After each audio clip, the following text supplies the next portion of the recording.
Hey, what's up everyone, Saintsfan back again with another GTA 5 video, and today I will be talking about the new event week, the new car, and the new adversary mode. And I'll be answering the question, should you buy the new car and should you play the new adversary mode, because it does have GTA double money. Now, for those wondering, the new car is the Pegassi Torero, so it's not one of the cars that maybe a lot of people wanted, like the Night Shark or the X821 or even the Insurgent Custom. The good news, though, is that from now on, we're going to be getting some really good cars, because the four that are remaining are the X821, the Night Shark, the Insurgent Custom, and the Ardent. I would say the Ardent's probably the weakest of those four cars, but even then, it's still pretty cool because it's a car that shoots bullets from it. So that one might not be too bad. Now, we'll start with the car first, the Torero. Should you buy it? Honestly, I would say no, don't buy it, because it's a lot of money. It's almost $1 million. And unless you buy cars for their looks, unless you buy cars for like the nostalgic reasons, then just pass on this one. It's not worth it, because the Infernus Classic and even the Cheetah Classic, I know the Cheetah Classic looks a little bit different, but the Infernus Classic I think looks really similar, and it's way better. The customization on this car, I will admit, it's not horrible. It does have some pretty decent customization options here on the Torero, but it's just, I don't really like most of it. I don't really like the way the car looks, and I know that's subjective, that's all personal preference, but I think the Infernus Classic just looks so much nicer than this one. And one thing that I don't know how this happens, but on their newswire, they completely botched a picture of this new Torero. In this picture right here, you can see the seats are pink, and they match the pink car, and it actually doesn't look too bad.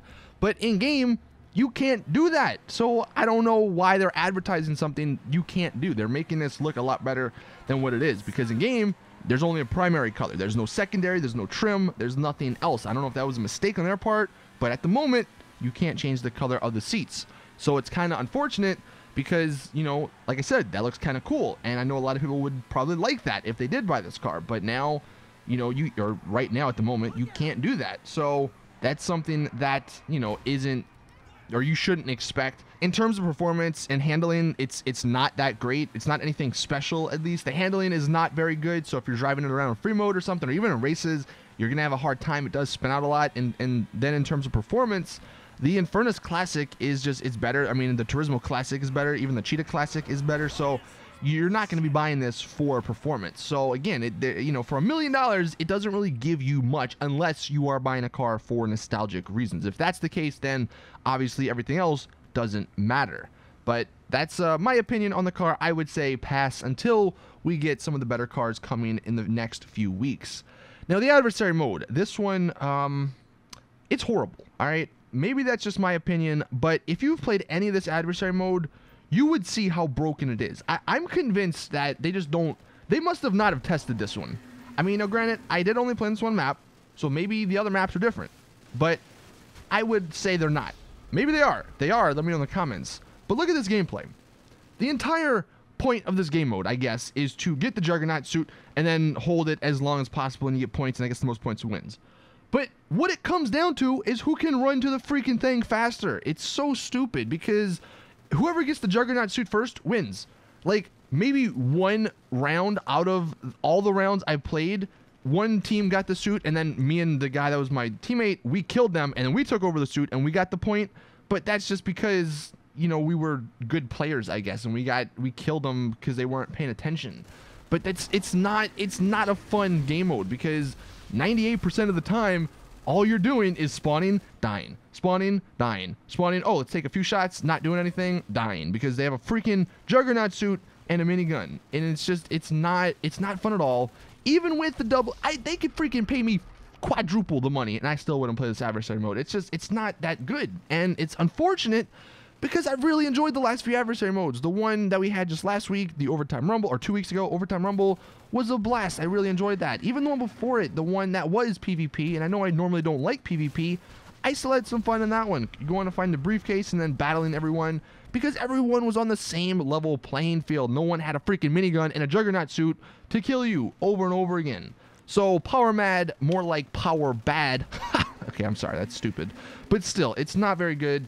And good thing, it is only going to be lasting through July 31st. Maybe they'll give us new something next week, new game mode, new mission, something else to do, because I really hope this doesn't get extended for 2 weeks, because I don't want to play it. Like, give us Overtime Rumble back. That was much better. So you can try it out for yourself, but it literally becomes down to who can run to the thing the fastest. And honestly, in the gameplay that you're seeing, I don't know if this is just by coincidence or whatever, but whoever spawned, like where the pink team spawned throughout most of this gameplay, they got to the thing first. So I don't know if this isn't balanced properly, if that team is actually closer or what, but they got to it most of the time, and pretty much every round they got to it first. And obviously, because of that, they ended up winning. And the payout wasn't even that good. Now, I didn't play too long. We only played for what, like 10, 15 minutes, but the winners only got 16 grand, which is not very good, especially comparing it to Overtime Rumble when people were getting like 200 something grand. So I know that's kind of a rant, but the new adversary mode is not good. Now, in terms of the event week and what's on sale and all that, there's some decent things. I mean, nothing too special in terms of discounts, but there is a bunker research boost, which might help you out if you're still researching some items. So the bunker research boost, what it's going to do over the next week, it's going to boost research speeds by 25%. So I think, like, instead of taking 140 hours or some crazy number, it's like only 100 hours, I believe. I don't know. I might be wrong on the math there, but it's kind of, it just lessens it, obviously. So that's pretty good. I mean, it's not anything too amazing, but it's not horrible. And if you still have research stuff, then definitely get it done this week, because it'll go a lot quicker. In terms of discounts, though, there's 25% off the vehicle and weapon workshop module for your mobile operations center. So if you haven't bought one of those, then that's definitely something you should buy for your MOC. And there's also 25% off the handgun, or all handguns, all machine guns, all assault rifles, all sniper rifles, and 25% off all engine upgrades to all vehicles. So if you are customizing some stuff, you know, that might not be, or that'll just save you some extra money. And then obviously there's a premium race and a time trial that you guys can look into, but that's pretty much everything. Nothing special this week. This is definitely a disappointment in terms of the event week, in terms of the car, in terms of the game mode. Like, none of this was really that great. So I don't know. Let me know in the comment section what you guys think.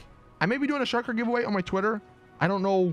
You know, I really don't want people to waste it on this car, but we'll see. I might do a little shark card giveaway on my Twitter. So go follow me if you're not already. But thank you all for watching. Please drop the video a like if you did enjoy. Subscribe for more awesome GTA content. Let me know in the comments what you think of the car and the adversary mode. And as always, I'll see you guys in the next one.